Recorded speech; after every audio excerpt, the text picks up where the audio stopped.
یہ مجالس جو برپا ہو رہی ہیں، خدا ان لوگوں کو توفیق دے کہ سید الشہداء کا ذکر ہوتا رہے، اور وہ جو اجازت دیتے ہیں اور ان مجالس کو ہونے دیتے ہیں، ہم ان کو یہاں سے پیغام بھیج رہے ہیں کہ ان مجالس کے صدقے میں آپ کی حکومت بھی باقی رہے گی، اور یہ تمام کی تمام مجالس کے صدقے میں یہ شہر، یہ ملک آپ کے یہ پھلتے پھولتے رہیں گے۔ جہاں جہاں ذکر سید الشہداء ہوتا ہے، اس ذکر کی برکات نازل ہوتی ہے، چاہے وہ کسی بھی ملک میں ہو رہی ہوں، اس کی اپنی برکات ہیں۔ تو بہرحال کہ جتنے بھی حکمران ہیں ان کو یہ بات واضح رہے کہ ان مجالس کی بے انتہا برکات ہیں، جو انہیں خود اندازہ نہیں ہو رہا ہوگا کہ ان مجالس کے صدقے میں انہیں کیا کچھ نصیب ہو رہا ہے۔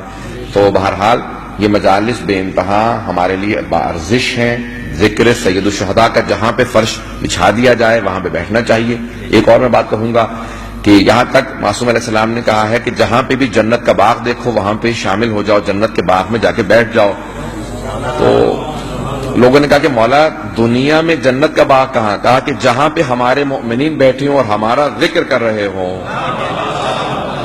وہ دنیا میں جنت کا باغ ہے، لازماً اس میں جا کے بیٹھ جاؤ۔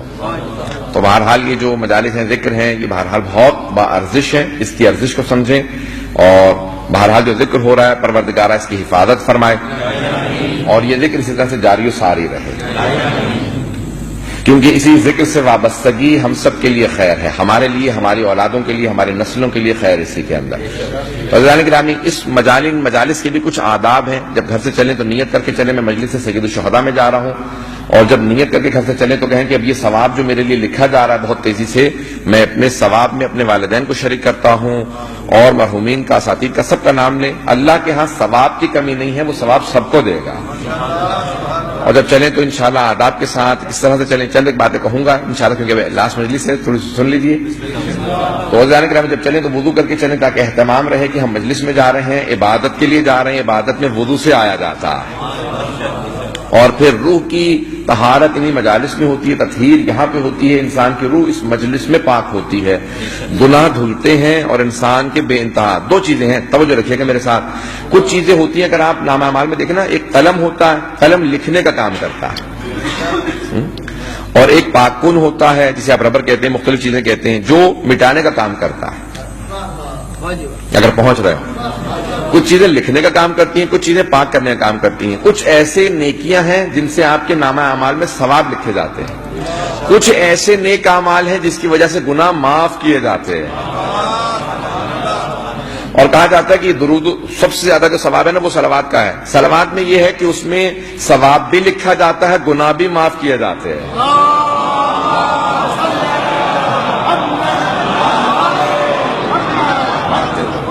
اور یہی اثر ان مجالس کا کہ جب آپ مجالس کے لیے چلتے ہیں تو جیسے ہی چلنا شروع کرتے ہیں ثواب بھی لکھا جاتا ہے اور گناہوں کو بھی محو کیا جاتا ہے۔ جب آپ مجلس کے لیے نیت کر کے چلتے ہیں اپنے گھر سے کہ میں مجلس سید الشہداء میں جاؤں گا، تو فوراً بہت تیزی سے کچھ ملائکہ دائیں طرف والے بہت تیزی سے لکھنا شروع کر دیتے ہیں کہ یہ مجلس میں جا رہا ہے، ثواب لکھنے لگتے ہیں، اور بائیں طرف والے وہ جو گناہ لکھتے ہیں یہ گناہوں کو کاٹتے ہیں کہ میں نے گناہ لکھا تھا یہ معاف کر دیا جائے، یہ کاٹ دیا جائے۔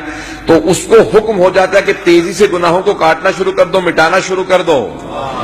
تو جیسے مجلس کے لیے چلتے ہیں دونوں کام شروع ہو جاتے ہیں، نیکیوں والا نیکیاں لکھنا شروع کرتا ہے، اور جو گناہوں کو لکھنے والا ہوتا ہے وہ گناہوں کو پاک کرنے لگتا ہے۔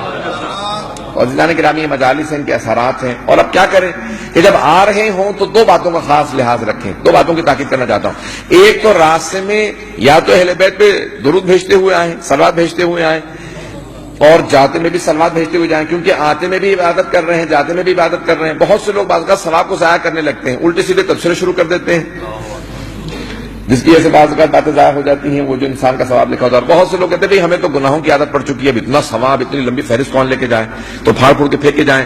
پھر وہ شروع کر دیتے ہیں غیبتیں کرنا، تو غیبت کی وجہ سے وہ اتنی جو لمبی ان کو کتاب ملی ہوتی ہے ثواب کی، وہ ضائع ہونا شروع ہو جاتی ہے۔ بات واضح ہو رہی ہے؟ زیادہ بری تو نہیں لگ رہی ہے؟ ابھی آخری مجلس سے میں نے کہا اس میں پیش کر دوں اب یہ، اور بہت دیکھیں جو ثواب کی آپ کو ملی نا، پوری کتاب ملی ہے، اس کو ساتھ لے کے جا رہے ہیں تو اس کو ضائع نہ کیجیے۔ جس کی آپ غیبت کر رہے ہوتے ہیں نا، اگر مومن ہو، اہل ایمان ہو، عزادار ہو، تو سارا ثواب اسے منتقل ہو جاتا ہے۔ اب جسے آپ نقصان پہنچانا چاہ رہے ہوتے ہیں اسی کو فائدہ پہنچا رہے ہوتے ہیں، تو اس لیے کوئی کسی کی غیبت نہ کریں۔ اب ہمارے یہاں کینیڈا میں ایک صاحب، کبھی آپ کے بیٹے کی شادی کہاں، کہنے لگا وہ یہودی سے اس نے شادی کر لی، کیوں، کیا ہوا؟ بیٹے سے پوچھا کہ پورے رستے میری والدہ خواتین کی برائیاں کرتی ہوئی آتی تھی، والد جو ہے مردوں کی برائیاں، تو میں نے سمجھا کہ شیعہ کمیونٹی کے اندر کوئی اچھے لوگ تو ہے نہیں، تو پھر میں نے کہا باہر ہی سے شادی کر لیتا ہوں کہیں سے۔ وہ بچوں پہ اثر ایسے غلط نہ چھوڑیں کہ جس کی وجہ سے ان کے دل اسلام سے، اہل بیت علیہ السلام کے ماننے والوں سے دور ہو جائیں۔ اتنی اچھی کوشش کیجیے الفاظ پیش کرنے کی کہ تمام بچے ان کے دلوں میں دوسرے مومنین کی محبت بڑھتی چلی جائے۔ یہ بات واضح ہو رہی